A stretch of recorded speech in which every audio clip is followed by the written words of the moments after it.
Chapter 9 Probability.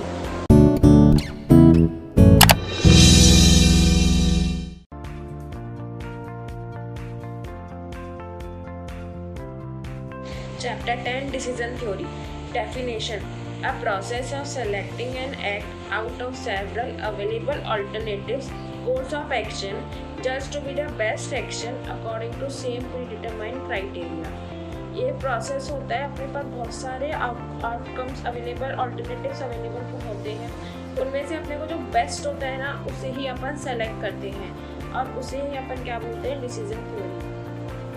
Objective: the main aim of decision theory is to help the decision maker in selecting best course of action from amongst the available course of action.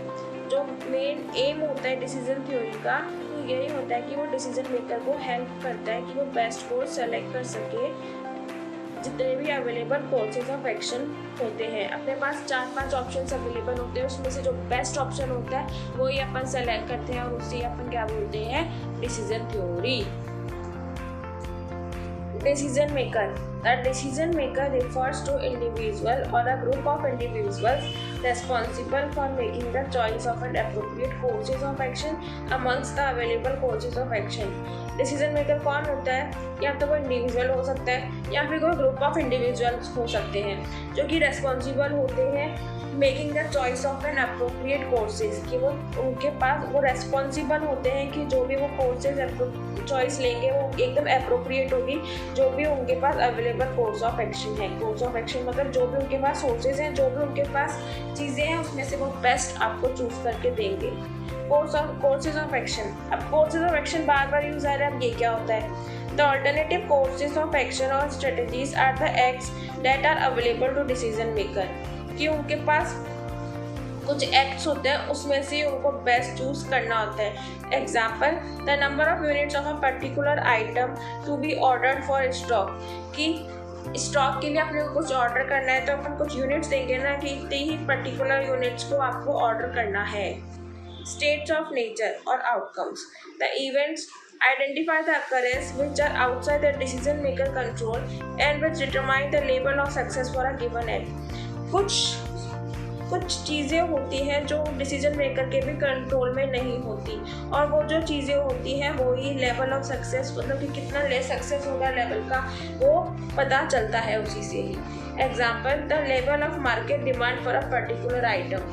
कि जो market की demand होती है वो उसका level किसी particular item के लिए उसी के थ्रू पता चलता है. Payoff table. It can be useful way to represent and analyze a scenario where there is a range of possible outcomes in a variety of possible responses.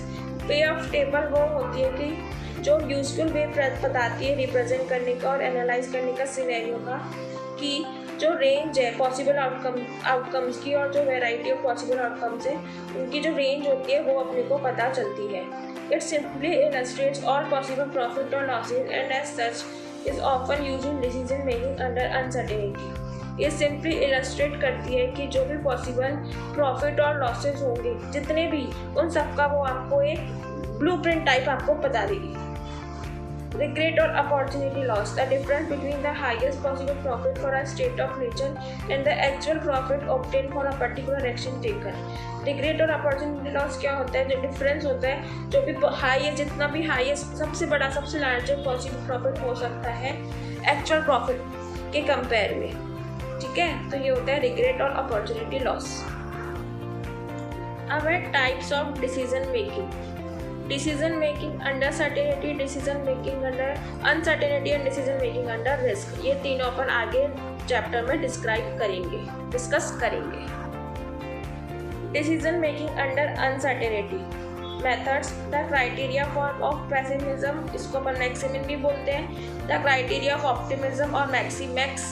Minimax regret criteria of realism और फिर Hurwitz criteria आपको question में देखने को मिलेगा. Criteria of rationality based on Laplace criteria. ठीक है, अब ये वन बाय वन अपन डिस्कस करेंगे एक ही क्वेश्चन में. Given the following table, find optimal decision using criteria maximin, maximax, Laplace, Hurwicz criteria with alpha is equals to 0.7. Minimax regret criteria. Courses of action given है A1 A2 A3, state of nature given है S1 S2 S3, S1 कितना है 25 40 65, S2 85 0 30, S3 95 60 55। Solution maxim मिन criteria, name पे जाइए maxi मिन, तो पहले मिनिमम में ढूंढिए। मिनिमम कितना है A1 में मिनिमम 25, ठीक है। A2 मिनिमम कितना है 40 0 60 0, A3 में मिनिमम 65 30 55, तो कितना हो गया minimum 30। To select maximum of 25 0 30, क्या है मैक्सिमम 30, तो बेस्ट कोर्स ऑफ एक्शन कितना हो गया 30 का, किसका है वो A3, ठीक है। फिर अपन करेंगे फिर मैक्स क्राइटेरिया। A1 मैक्स 25 85 95 में से मैक्स कितना है 95, A2 मैक्स 40 0 60 में से मैक्स कितना है 60, A3 मैक्स कौन सा है 65 30 55 65। अब इस मैक्सिमम में से भी मैक्सिमम कितना है, इन तीनों मैक्सिमम में से भी मैक्सिमम कितना 95, so the final answer is 95। Now we will learn Laplace criteria. Here, average payoff is calculated for each of course of action, and then the action with maximum average is selected. Average payoff A1 का, A1 में जितने भी numbers हैं, जितने भी figures given है, उन सबको ऐड करो। 25 + 85 + 92 डिवाइड बाई 3 कितना आया 68.33। फिर ऐसे A2 में करो एवरेज पे ऑफ 40 + 0 + 60/3 = 33.33। फिर A3 में एवरेज पे ऑफ कैलकुलेट करो 65 + 30 + 55/3 = 50। Now find maximum of this average पे of. Maximum 68.33, 33.33 and 50. So decision under Laplace criteria is to select A1 with maximum payoff 68.33. Then have Hurwitz criteria. Here alpha is equals to 0.7, so 1 minus alpha is equals to 0.3. So A1 H is equals to 0.7 into 95. 95 क्यों लिए, क्योंकि maximum A1 में कितना है 95 और minimum कितना है 25, इसलिए, ठीक है। तो कितना है 66.5 + 7.5 इज इक्वल टू 74। फिर A2H 0.7 into 60 + 0.3 into 0 is equal to 42। A3H, A3 में H is equal to 0.7 into 65 + 0.3 into 30 is equal to 45.5 + 9 is equal to 54.5। तो A1 with values 74 should be selected।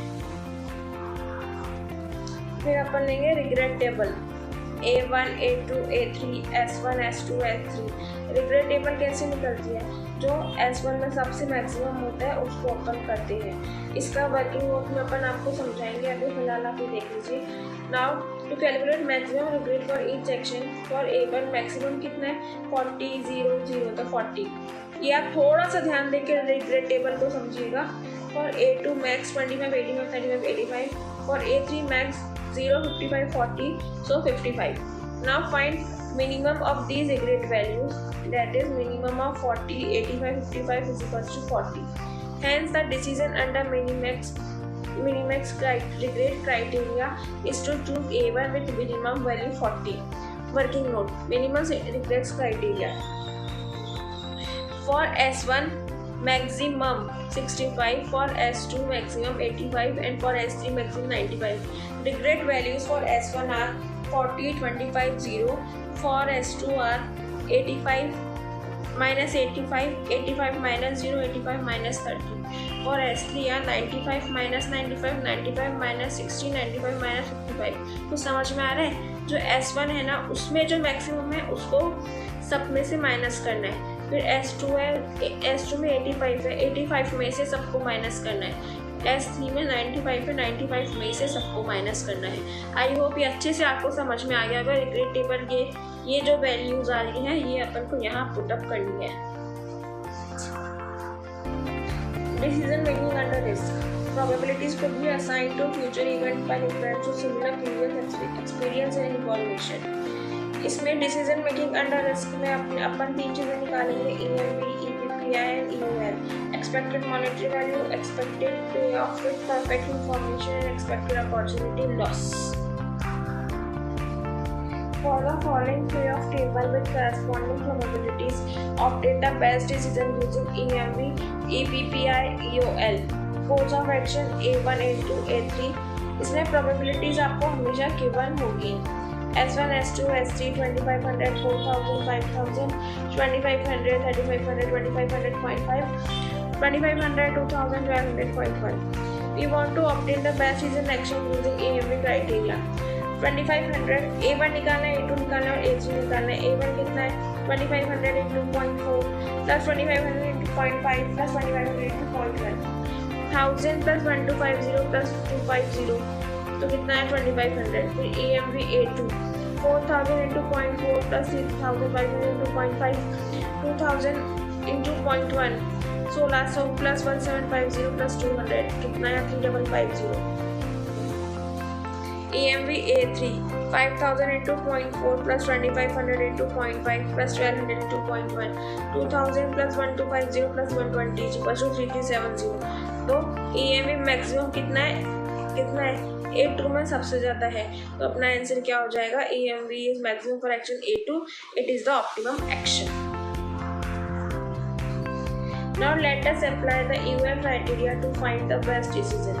Calculate the regret or approximate loss table as follows. Regret values for S1 5000 minus 2500 5000 minus 4000 5000 minus 5000 is equal to 2500 1000 0. Regret values for S2 3500 minus 2500 3500 minus 3500 3500 minus 2500 कितना गया 1000 0 1000. Regret values for S3 2500 minus 2500 2500 minus 2000 2500 minus 1200 0 500 1300. तो ये कैसे निकल के आई ये table. अब आपको समझ में आया. ठीक है, आई होप आपको अच्छे से समझ में आ गया होगा. ओके, फिर EOL फॉर A1. EOL अपन कैसे निकालेंगे 0.4 into 2500 plus 0.5 into 1000 plus 0.1 into 0 is equals to 1000 plus 500 is equals to 1500. EOL for A2 is equals to 0.4 into 1000 plus 0.5 into 10 plus 0.5 into 500. तो कितना आ गया 400 plus 0 plus 50 equals to 450. EOL for A3 is equals to 0.4 into 0 plus 1000 into 0.5 plus 0 into 0.1 is equals to 500 plus 130 is equals to 630. तो EOL सबसे कम किस में है 450. तो answer कितना आ गया 450. Now we will calculate EBPI. EBPI कैसे निकलेगा EBPI minus maximum EMV. EBPI is equals to P1 into maximum payoff under S1 plus P2 into maximum payoff under S2 plus P3 into maximum payoff under S3. EBPI is equals to 0.4 into 5000 plus 0.5 into 3500 plus 0.1 into 2500 is equals to 2000 plus 1750 plus 250 is equals to 4000. EBPI is equals to EBPI minus maximum EMV 4000 minus 3550 is equals to 450. I hope आपको ये समझ में आ गया होगा. नहीं समझ में आया तो एक बार वीडियो को दोबारा से देख लीजिएगा और मैं एक बार आपको एक्सप्लेन भी कर देती हूँ. 0.4 P1 P2 P3 अपने को हमेशा हर जगह गिवन है. मैक्सिमम पे ऑफ जो S1 मैक्सिमम पे ऑफ होगा उससे अपने को मल्टीप्लाई करना है. आई होप अब आपको ये चीज़ समझ में आ गई होगी कि ये कैसे हुआ. Decision tree. A decision tree is a graphical presentation of a decision process involving multiple stages. इसमें बहुत सारी स्टेजेस इन्वॉल्व होती है और एक ग्राफिकल प्रेजेंटेशन होता है. It indicates all the courses of action, state of nature with associated probabilities and the conditional payoff of a decision problem. ये अपने को क्या बताते हैं कोर्सेज ऑफ एक्शन के बारे में, स्टेट ऑफ नेचर के बारे में और एक प्रोबेबिलिटी के थ्रू फाइंड आउट होता है और कंडीशनल पेऑफ के थ्रू फाइंड आउट होता है. A decision note is represented by a square and a state of nature note is represented by a circle. Decision note is represented by a square and state of nature note is represented by a circle. I hope फिर आपको समझ में आया होगा कि पहले code भी दे रखा है आपको, फिर उसके दो पार्ट से A1 और A2. A1 के भी दो पार्ट से S1 S2, इसके भी दो पार्ट से S1 S2. आई होप ये समझ में आया होगा आपको. Draw a decision tree for the following problem and suggest a best course of action. Use EMB criteria. Choice of product A, B, probability, demand, fair, good, best. 3 part में divided. A में कितना है fair 300, A में good कितना है 290, A में best कितना है 500, B में फेयर 400, गुड 440, बेस्ट 600. प्रोबेबिलिटी कितनी गिवन है 0.2, 0.5, 0.3. ये हमेशा अपने को ध्यान रखना, चेक करना चाहे तो कर लेंगे. प्रोबेबिलिटी का सॉल्यूशन 1 आएगा. 1 fair good best, 2 fair good best, या फिर ये जो 1 है A और B में डिवाइडेड है. समझ में आया. फेयर में कितनी प्रोबेबिलिटीज गिवन है 0.2, 0.5, 0.3. बेस्ट में 0.2, 0.5, 0.3. ठीक है. फिर 300, 290, 500 गिवन है, 400, 440, 600 गिवन है. Calculation of EMB. EMB for A 0.2 into 300 plus 0.5 into 290 plus 0.3 into 500 is equal to 60 plus 145 plus 150 is equal to 355. 0.2 into 300, 0.5 into 290, 0.3 into 500. Similarly, EMB for B 0.2 into 400, 0.5 into 440, 0.3 into 600. तो कितना हो गया 480. Choose product B with maximum EMB of 480. आया समझ में? So this chapter is complete.